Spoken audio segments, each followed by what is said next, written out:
This is a Grundig Tk46. It's a stereo tape recorder. It has elliptical speakers built in either side, right and left hand side. I finished repairing this about 4 or 5 weeks ago, and just about everything that could go wrong with a tape recorder went wrong with this.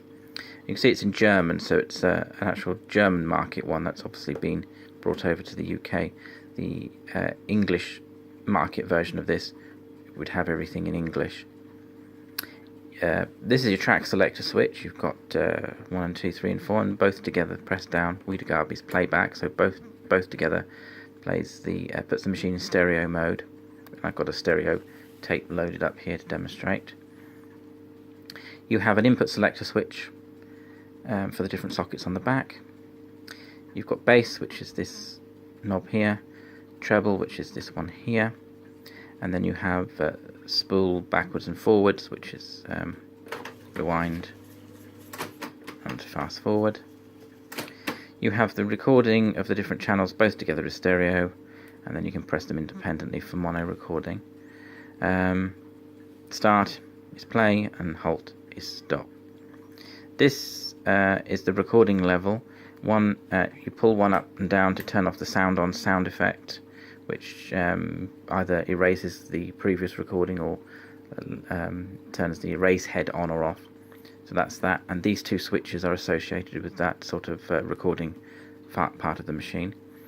This is left and right channel. Again, you pop one up, one for right and one for left, and clip it down and they both turn together. And then you do that to adjust your balance.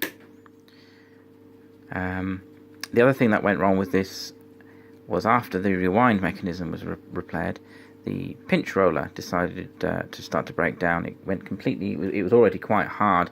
It just seemed to get harder and harder until the tape, it didn't have any grip on the tape at all. When I first took the machine apart, somebody had been in here. They'd disconnected the left hand speaker for whatever reason, and then when I got further into it, I could see that they'd soldered in the incorrect values of resistors. The capacitors I think that they'd soldered in were correct. There was only 1 or 2, and there was an area where there'd obviously been a complete burnout of a resistor, and it was completely the wrong value.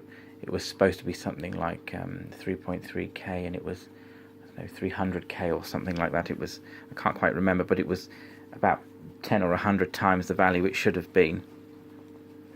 So obviously there'd been a fault with it somewhere in its life. And then when I got all that sorted, the actual recording, these switches here move plungers inside, which move a load of contacts to turn the machine into recording. And one of the plungers had completely disintegrated. It just snapped. Well, it hadn't disintegrated. It actually snapped off, and it was missing. So I had to lash something up to activate the plunger so that the machine would record on the right hand channel, and then when it was switched off record, start to play. All the contacts move back to allow it to play.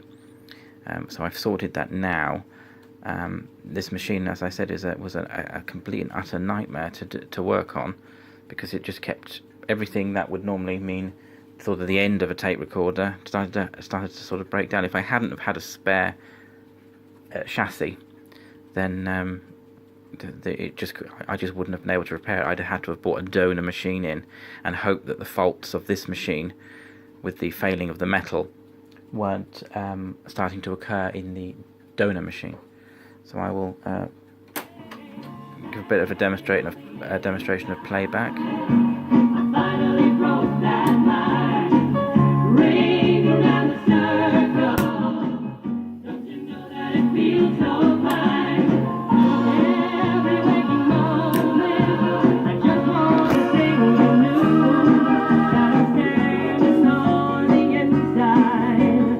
I kicked away them blues.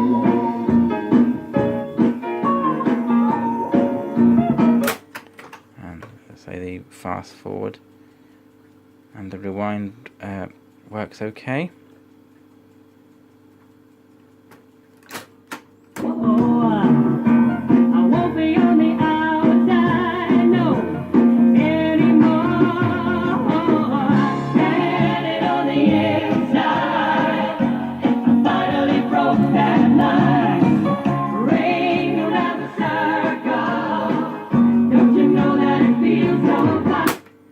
yes, that's the Grundig Tk46, which works now. It does record. It records quite well. It makes quite good recordings, stereo recordings. And yes, I've replaced the pinch roller in it now, so which was a nightmare to do. The pinch roller in this was an absolute nightmare to change. You have to bend a piece of metal and slot the pin through, or slot the pin out to change the roller, and then you have to slot a pin in and bend the piece of metal. But the piece of metal is in such a way where it's almost impossible to grip it to anything to nip the metal closed once you've got the pinch roller in. So I mean, that was a complete and utter nightmare.